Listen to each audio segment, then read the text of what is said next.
نحمده ونصلي على رسوله الكريم أما بعد أعوذ بالله من الشيطان الرجيم بسم الله الرحمن الرحيم حتى إذا جاء أحدهم الموت قال رب ارجعوني لعلي أعمل صالحا فيما تركت كلا إنها كلمة هو قائلها ومن ورائهم برزخ إلى يوم يبعثون وقال الله سبحانه وتعالى ربنا أبصرنا وسمعنا فارجعنا نعمل صالحا إنا موقنون صدق الله العظيم.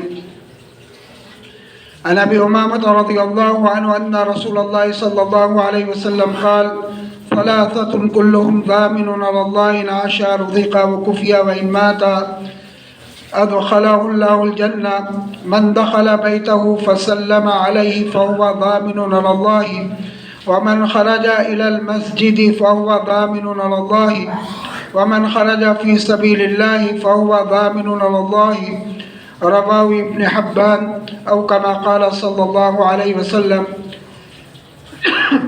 میرے محترم بزرگ دوستو، اللہ تبارک و تعالیٰ کا ہم سب پر بڑا احسان ہے، کرم ہے، اس کا فضل ہے کہ اللہ نے ہمیں ایمان کی دولت عطا فرمائی. یہ بہت اونچی نسبت ہے. کیوں کہ ایمان کے بغیر آدمی جنت میں نہیں جا سکتا اور ایمان کے بغیر جہنم سے نہیں بچ سکتا. ایمان اتنا ضروری ہے، اور ایمان جو ہے یہ ہر جگہ انسان کے کام آئے گا، جس کو کہتے ہیں یقین. صحیح عقیدہ لے کر چلنا، صحیح عقیدہ رکھنا کہ اللہ کے ہاں شرک کی معافی کی کوئی گنجائش نہیں. اس کے علاوہ جو اللہ کے احکامات ہیں، اگر بندہ اس پر عمل نہ کر سکا تو اللہ کو اس بات پر پوری قدرت ہے کہ اس کو معاف کر دے، لیکن شرک کو معاف نہیں کرے. اللہ نے اسی امتحان کے لیے دنیا کے اندر بھیجا ہے. یہ ابھی جو الٹ پھیر ہوا تھا، لاک ڈاؤن جو لگا تھا، قرآن کہتا ہے وَتِلْكَ الْأَيَّامُ نُدَاوِلُهَا بَيْنَ النَّاسِ وَلِيَعْلَمَ اللَّهُ الَّذِينَ آمَنُوا مِنْكُمْ، کہ ہم تمہارے درمیان دنوں کا الٹ پھیر کریں گے. اللہ کرتے ہیں اور کرا ہے، اور آئندہ بھی ایسا الٹ پھیر. مختلف شکلیں ہوں گی، ایک شکل نہیں ہوگی، شکلیں مختلف ہوں گی، لیکن الٹ پھیر ہوگا. کیوں ہوگا؟ کہ ہم جانچ لیں کہ تم میں پکا ایمان والا کون ہے. اس کو جانچنے کے لیے اگر صحیح عقیدہ انسان رکھتا ہے تو پھر اس کا یقین یہ ہوگا کہ جو کچھ بھی حال آیا ہے یا آ رہا ہے یا آئندہ آئے گا وہ اللہ کی طرف سے ہوگا. اگر عقیدے کا بگاڑ ہے تو پھر الزام ایک دوسرے پر دیا جائے گا، ان کی وجہ سے ایسا ہو گیا، انہوں نے ایسا کر دیا. اور اگر صحیح یقین آدمی کے اندر ہوگا، صحیح عقیدہ ہوگا، تو وہ کہے گا کسی کی وجہ سے کچھ نہیں ہوا، اللہ نے میرے مقدر میں لکھا تھا اس لیے ہوا. اللہ نے دنیا میں بھیجا ہے، آخرت کی تیاری کے لیے بھیجا ہے. ہم دنیا کے لیے نہیں آئے، ہم آخرت کے لیے آئے ہیں. ان الدنیا خلقت لکم وانکم خلقتم للآخرہ او کما قال صلی اللہ علیہ وسلم، کہ دنیا ساری کے ساری تمہارے لیے بنائی گئی، اور ہمیں جو اللہ نے بنایا ہے وہ آخرت کے واسطے بنایا. ہمارا یہاں ہماری غلط فہمی اور ہمارا دھوکہ یہ ہوا کہ ہم دنیا میں مشغول ہو گئے، اور ہر انسان اس وقت چند چیزوں کو سامنے رکھ کر چل رہا ہے. کھانا اچھا، سواری اچھی، لباس اچھا، مکان اچھا، اور رشتہ اچھی جگہ. کہ انسان کی 24 گھنٹے کی فکریں ہی یہ کیوں ہیں کہ حب کا شیء یعمی و یسم، کسی چیز کی محبت انسان کو اندھا و بہرا کر دیتی. آج دنیا اور دنیا کی محبت نے ہمیں آخرت سے بالکل اندھا و بہرا کر رکھا. آخرت سمجھ میں ہی نہیں آتی، آخرت یاد ہی نہیں آتی کہ ہمیں مرنا ہے، حساب دینا ہے. صرف دنیا دنیا.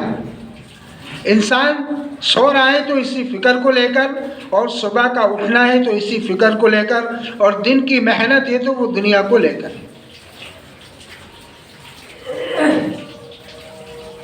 دن کی جو محنت ہے وہ دنیا کو لے کر. اور ہر ایک کی خواہش یہ ہے کہ سواری اچھی، مکان اچھا، لباس اچھا، کھانا اچھا اور رشتہ اچھی طرح. اللہ نے اگر یہ چیزیں مقدر میں لکھی تھیں اور مل گئیں، مکان بھی 1 کروڑ کا بنا لیا اور گاڑی بھی 50 لاکھ کی لے لی، اور رشتہ بھی اچھی جگہ ہو گیا، اور کھانا بھی ایک سے بڑھ کر ایک، اور لباس بھی 1000-2000 روپے میٹر کا کپڑا آدمی پہن رہا ہے، لیکن انجام سوچے کہ یہ چیزیں کہاں تک ہیں. کہ موت ایک ایسی چیز ہے جو ہر اچھی چیز کو ختم کر دے گی. اب 1 کروڑ کے بنگلے میں نہیں رہ سکتے آپ، 50 لاکھ کی گاڑی میں سوار نہیں ہو سکتے، 2000 روپے میٹر کا کپڑا نہیں پہن سکتے، اچھا کھانا نہیں کھا سکتے، اور جو اچھا رشتہ ہوا تھا وہ بھی ختم ہو گیا.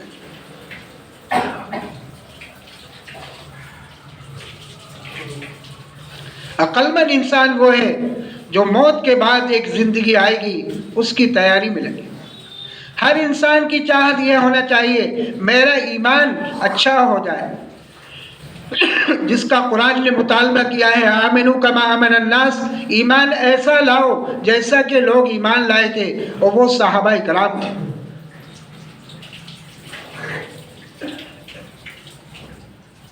وہ کون تھے؟ صحابہ کرام تھے. کہ صحابہ جیسا اپنا ایمان بناؤ، صحابہ جیسا اپنا یقین بناؤ. یہ جو تعلیم ہوتی ہے جس میں ہمارا کسی وجہ سے بیٹھنا نہیں ہو پاتا، سب کا انکار نہیں کر رہا ہوں میں، لیکن اکثر مجمع وہ ہوتا ہے جو نماز پڑھ کر نکل جاتا ہے، تعلیم پہ نہیں بیٹھتا. یہ تعلیم جو ہے یہ فضائل کو بیان ان میں کیا جا رہا ہے کہ کس عمل پر کیا ملے گا، اس کا یقین پیدا کرنے کے لیے تعلیم، کہ اللہ کے وعدوں پر یقین آ جائے. اللہ کے وعدوں پر یقین ہوگا تو آدمی عمل میں ہوگا، اور اگر اللہ کے وعدوں پر یقین نہیں ہوگا تو پھر دنیا کے کاموں میں ہوگا. کاموں کا انکار نہیں ہے، لیکن عمل دیکھیں ہم کہ عمل ہمارے کتنے چھوٹ رہے، عمل ہمارے کتنے چھوٹ رہے. کہ ایمان ایسا بناؤ، ایمان ایک مستقل محنت کی چیز ہے، جیسے دنیا کو حاصل کرنا ایک مستقل محنت کی چیز ہے، ایسے ہی ایمان ایک محنت کی چیز ہے. صحابہ کرام ایمان کی مجلس مسجد میں قائم کرتے تھے. صحابہ کا تعلق صرف نماز تک نہیں تھا کہ مسجد میں آئے نماز پڑھے اور نکل گئے، کہ صحابہ کرام مسجد کو وقت دیتے تھے. کیا کرتے تھے؟ مسجد کو وقت دیتے تھے. ایمان کے حلقے، ذکروں کے حلقے، مسائل کے حلقے معلوم کرتے تھے، مسائل معلوم کرتے تھے. تجارت کیسے کی جاتی ہے، تاجر تجارت کے مسائل معلوم کرتا تھا، اور دیگر زندگی گزارنے کے طریقے معلوم کیے جاتے تھے. کہ آج ہماری مسجدیں ان چیزوں سے خالی ہو گئی. ہر ایک نے یہ سوچا ہے بس نماز پڑھو اور نکل جاؤ. کہ ہمیں زندگی گزارنے کا طریقہ ان حلقوں میں بیٹھ کر زندگی گزارنے کا طریقہ ملے گا. تو سب نیت کریں کہ انشاءاللہ یہ تعلیم ہوتی ہے، اس تعلیم کے اندر بیٹھیں گے اور ایمان کے حلقوں میں ہماری شرکت ہو. ہم میں سے ہر ایک روزانہ مسجد کو وقت، روزانہ مسجد کو وقت. اللہ کے نبی صلی اللہ علیہ وسلم فرمایا 3 قسم کے لوگ جن کو اللہ رحمت کی نظر سے دیکھتے ہیں. وہ کون ہیں؟ 3 قسم کے لوگ، اور جن پر اللہ نے وعدہ کیا ہے رزق کا اور ان کی تمام ضرورتوں کو پورا کرنے کا وعدہ کیا ہے،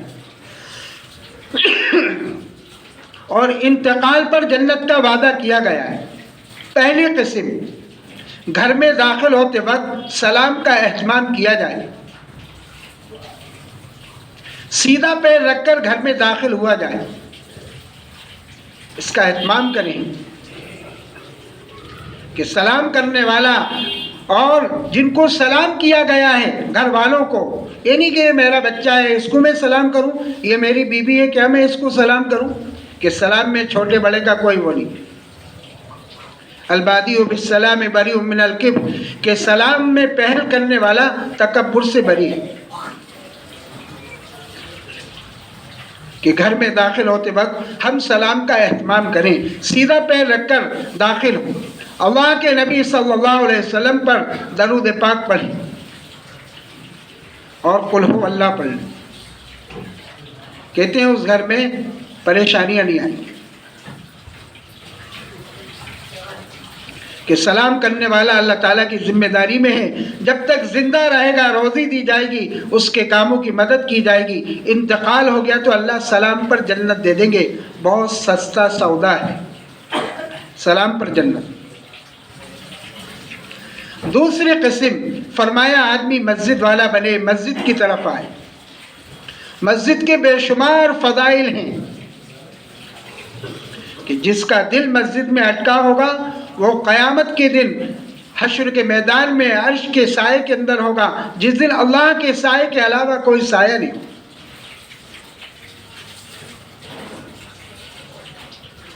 کہ جو مسجد کی طرف آئے مسجد والا بنے۔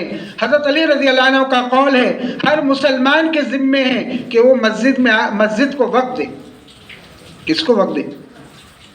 مسجد میں آ کر ذکر، تلاوت، عبادت میں لگے، دعا میں لگے۔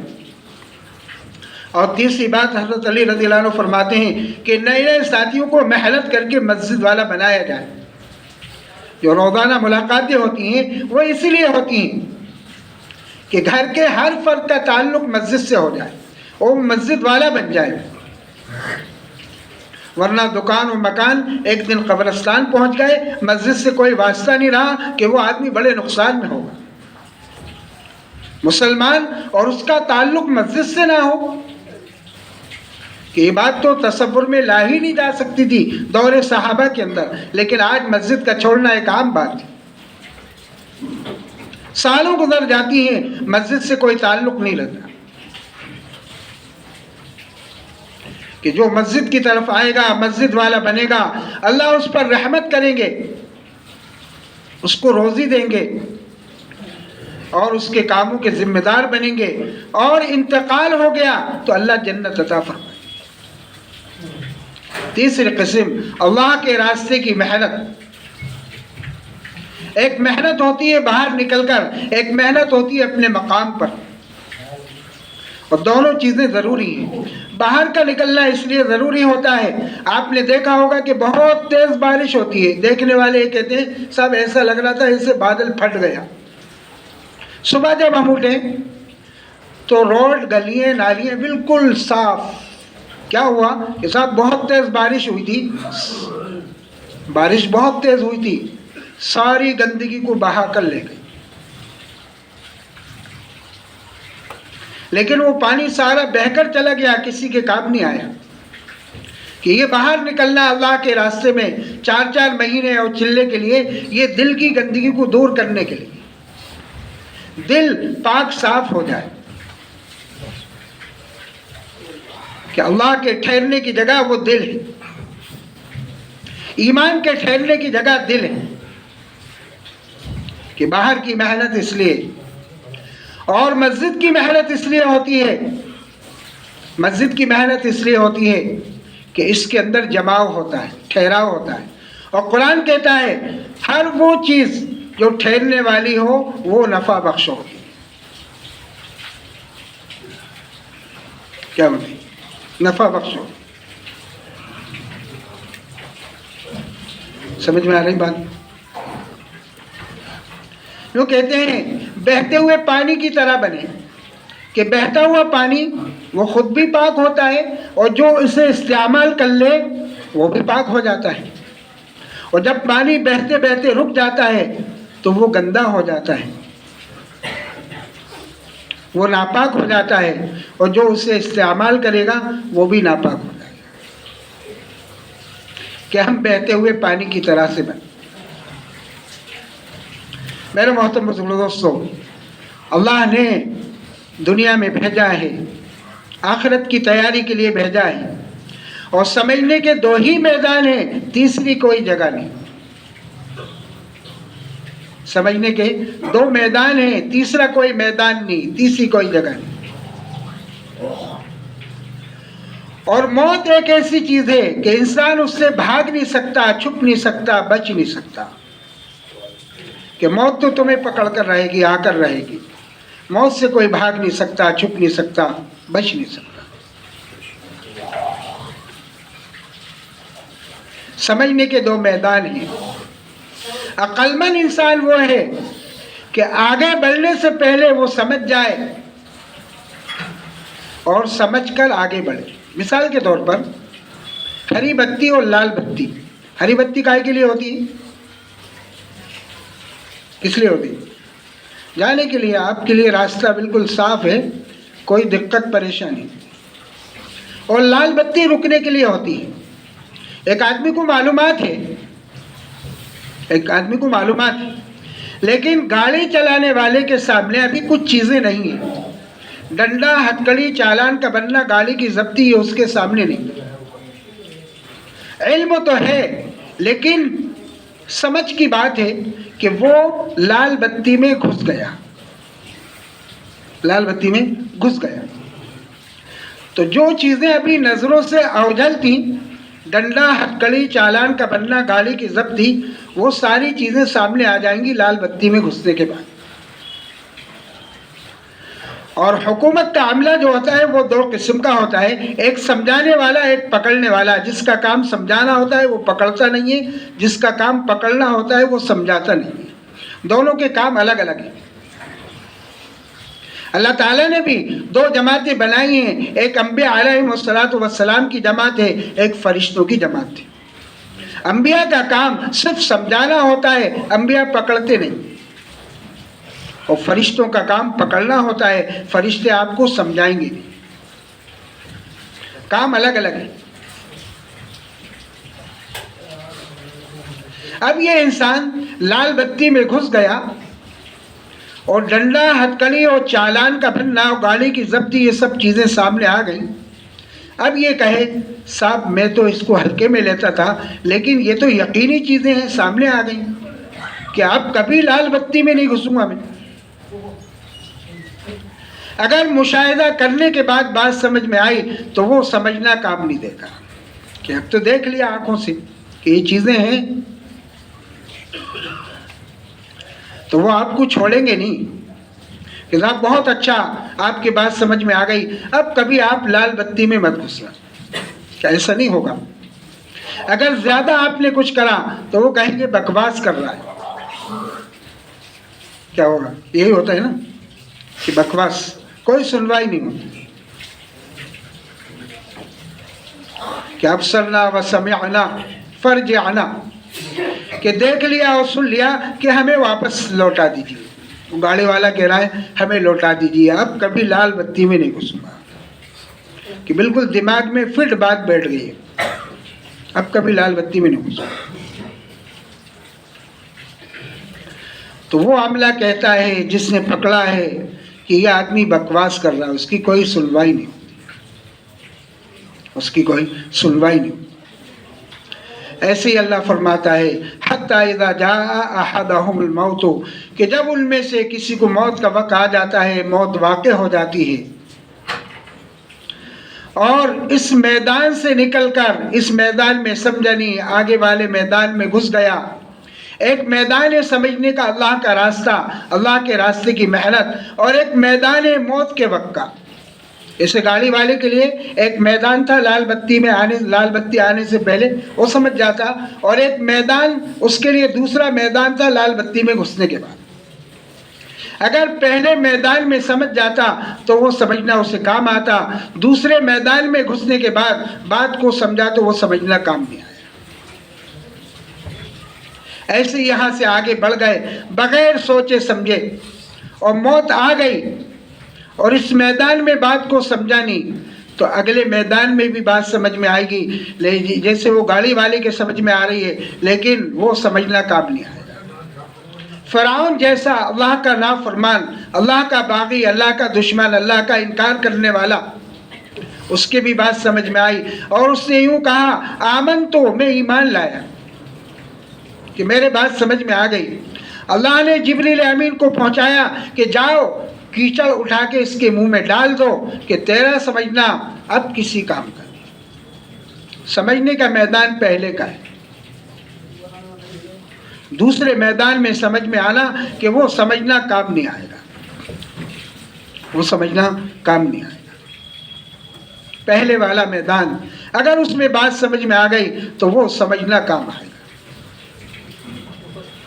انسان وہاں بھی کہے گا، جیسے وہ دنیا کے اندر انسان کہہ رہا ہے کہ صاحب مجھے ریورس کر دو، مجھے واپس کر دو، میں نے دیکھ لیا، سن لیا، سمجھ لیا، اب کبھی لال بتی میں نہیں گھسوں گا۔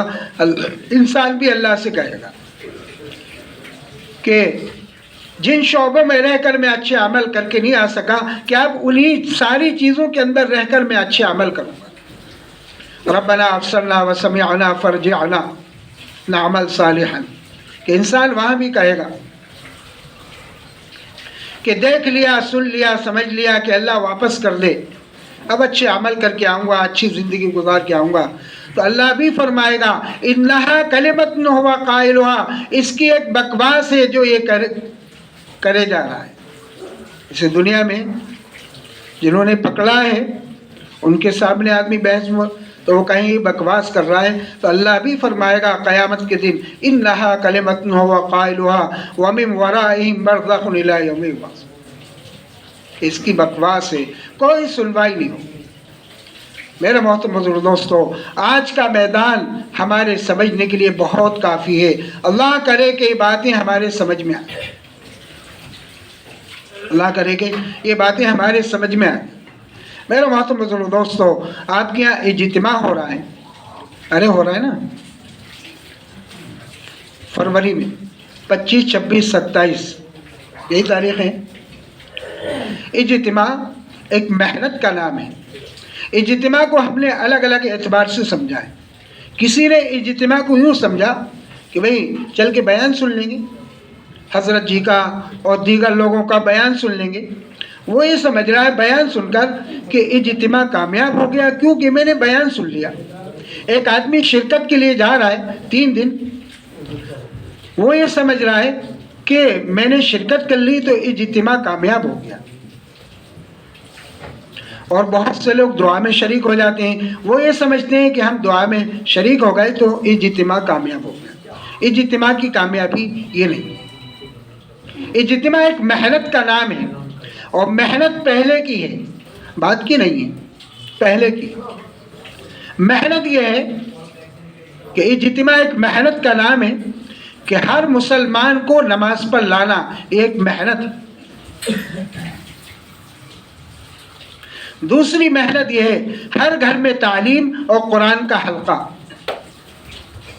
ہر گھر میں ماحول بنے، ہر گھر کی عورت کے جذبات بنے دین اور دین کی محنت کے لیے، ہر گھر میں تعلیم، اور کہ ہر ایک کو ماحول میں لانا یہ انتہائی ضروری ہے۔ اگر ماحول نہیں ملے گا تو وہ دوسرے ماحول میں جائے گا کہ اس کی آخرت بھی خراب، اس کی دنیا بھی گئی، آخرت بھی گئی۔ اس لیے ماحول میں لانا ایک ایک مسلمان کو بہت ضروری ہے، بہت ضروری ہے۔ اور سب سے زیادہ نوجوان بچے اور بچیاں سب سے زیادہ خطرے میں، سب سے زیادہ خطرے میں۔ اس کے لیے کہہ رہے ہیں ہر گھر میں تعلیم، قرآن کا حلقہ، ہر گھر میں ایمان، آخرت، اللہ کی بڑائی کو بولنا، جنت جہنم کو بولنا، اور ہر ایک کو ماحول میں لانا کہ اجتماع کی محنت میں کم سے کم درجے میں ہمارا حصہ یہ ہو کہ ہم اجتماع کی محنت کے لیے 3 دن لگائیں تاکہ ہر جگہ ماحول بن جائے۔ آج الحمدللہ مسجد سے 3 دن کی جماعت جا رہی ہے، یہاں پر علماء کرام کی جماعت آئی ہے، یہ دوسرے سال کے لیے عرب ملک میں جا رہے ہیں، مالیگاؤں کی جماعت 1 سال کے لیے۔ ہم سے صرف 3 دن کا مطالبہ ہے تاکہ ہر جگہ ماحول بن جائے۔ اور چوتھی محنت اجتماع کی ہے کہ گھر پیچھے آواز لگانا اللہ کے راستے میں نکلنے کی۔ گھر پیچھے آواز لگانا اللہ کے راستے میں نہیں۔ میرا محترم بزرگ دوستو، باطل کے نشانے پر اس وقت ہماری 3 چیزیں ہیں۔ کتنی چیزیں؟ یہ کوئی قصے کہانی نہیں ہے، ایک حقیقت ہے۔ سب سے پہلے مال، دوسرے نمبر پر جان، تیسرے نمبر پر عزت ہے۔ اور باطل 24 گھنٹے آپ کے لیے فکر مند ہے، 24 گھنٹے۔ آپ باطل کو ختم کرنے کے لیے کتنا فکر مند ہیں۔ اور مسئلہ لڑائی جھگڑوں سے حل نہیں ہوتا، مسائل اور بگڑتے ہیں، مسائل بگڑتے ہیں۔ لیکن باطل آپ کے لیے 24 گھنٹے فکر مند ہے، کبھی جان پر بنے گی، کبھی مال پر، کبھی عزت پر۔ بچنے کا راستہ کیا ہے؟ لڑائی جھگڑا مسئلے کا حل نہیں ہے، بچنے کا بہت آسان راستہ ہے، بہت آسان۔ ایک بہت بڑے عالم نے یہ بات لکھی ہے کہ جب ملک مال والے دنیا میں ایسا کریں تو بچنے کا راستہ کیا ہے؟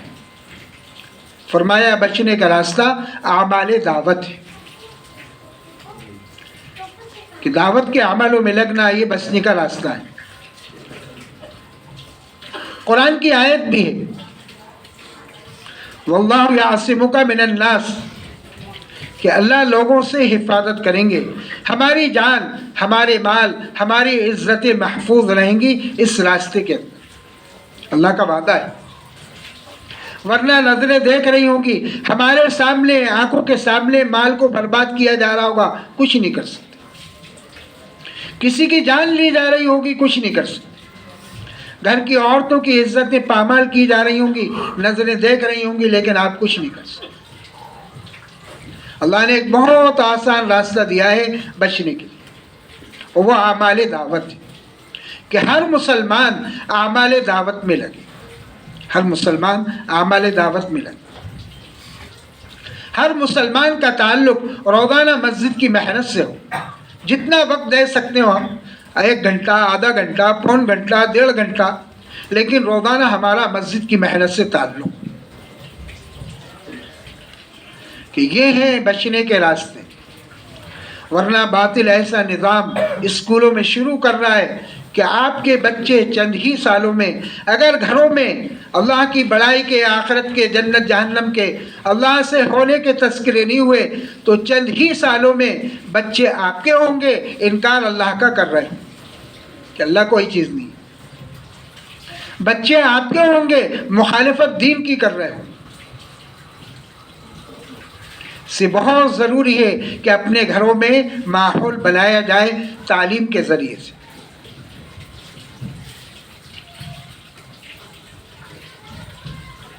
تو نیت کر رہا ہے انشاءاللہ؟ کیا نیت کر رہا ہے؟ ارے کیا نیت کر رہا ہے؟ ہاں، ہر ایک کا مسجد کی محنت میں حصہ ہو، ہر مسلمان اپنی ضرورت سمجھے، ہر مسلمان اپنی ضرورت سمجھے کہ یہ میری ضرورت ہے، میں اس کا محتاج ہوں، مسجد کا اور مسجد کے عملوں کا۔ مسجد میں آ کر ہم اپنا قرآن صحیح کریں، اپنی نمازوں کو صحیح کریں، کلمہ صحیح کریں، نماز کے اور دیگر چیزوں کے مسائل سیکھیں۔ آپ کے عالم صاحب عالم ہیں، امام ہیں، ان سے سیکھیں ہم۔ سمجھ میں آ رہی بات؟ اللہ نے ایک موقع دیا ہے، موت آئے گی، یہ موقع ہاتھ سے ختم ہو جائے گا، کچھ بھی نہیں کر سکتے، کچھ بھی نہیں کر سکتے۔ آج اللہ نے موقع دیا ہے کہ اس سے فائدہ اٹھایا جائے۔ حدیث پاک کے اندر آتا ہے کہ ایک آدمی کرنے کے زمانے میں کرتا رہے، ہم مسجد سے جڑیں، مسجد کی محنت کریں، ماحول بنائیں اور خود بھی عمل کریں۔ اب ہم معذور ہو گئے کہ صاحب باہر چل پھر نہیں سکتے، حتیٰ کہ اتنے معذور ہو گئے کہ نماز بھی نہیں پڑھ سکتے، تو اللہ فرشتے کو حکم دیتا ہے کہ اس کے وہ سارے اعمال لکھو جو یہ تندرستی کے زمانے میں کیا کرتا، ساری چیزیں لکھی جائیں۔ اور ایک آدمی کرنے کے زمانے میں نہیں کرے، یوں ہی وقت کو نکال دے، جب معذور ہو جائے گا تو اس کا کچھ بھی نہیں لکھا جائے گا، اس کا کچھ بھی نہیں لکھا جائے گا۔ پہلے بھی خالی ہاتھ، بعد میں بھی خالی ہاتھ، اور یہ پہلے بھی بھرے ہاتھ ہے اور بعد میں بھی بھرے ہاتھ ہے، کر کچھ نہیں رہا لیکن سب مل رہا ہے۔ نماز، روزہ اور جتنے خیر کے کام کرتا تھا وہ سارے خیر کے کاموں کا اجر اسے مل رہا ہے، حالانکہ کر کچھ نہیں رہا۔ تو اللہ نے ایک ہی موقع دیا ہے ہمیں، یہ موقع دوبارہ نہیں آئے گا، یہ موقع دوبارہ نہیں آئے گا، صرف پچھتانا ہاتھ رہ جائے گا، اس کے علاوہ کچھ۔ آج اگر انسان سچے دل سے توبہ کر لے اور صرف ایک قطرہ آنسو کا بہا دے اللہ کے ڈر سے، کہ گناہوں کے سمندر کو بجھا دے گا۔ چہ جائے کہ انسان آخرت میں خون کے آنسو روئے گا اور اپنے ہاتھوں کو کوہنیوں تک چبا ڈالے گا، لیکن وہ رونا اور وہ ہاتھوں کا چبانا کام نہیں آئے گا۔ آخرت کا مسئلہ بڑا مسئلہ ہے، چھوٹا موٹا مسئلہ نہیں ہے۔ دنیا کے مسائل اتنے بڑے نہیں ہیں جتنا بڑا مسئلہ آخرت کا ہے، اور آخرت کی فکر ہر ایک کے لیے ضروری ہے کہ ہر ایک اپنی آخرت کو سامنے رکھ کر چلے۔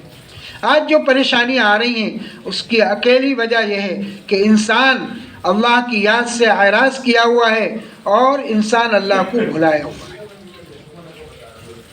اللہ فرما رہا ہے اے ایمان والو اللہ سے ڈرو، اور دیکھو ایسے مت بننا۔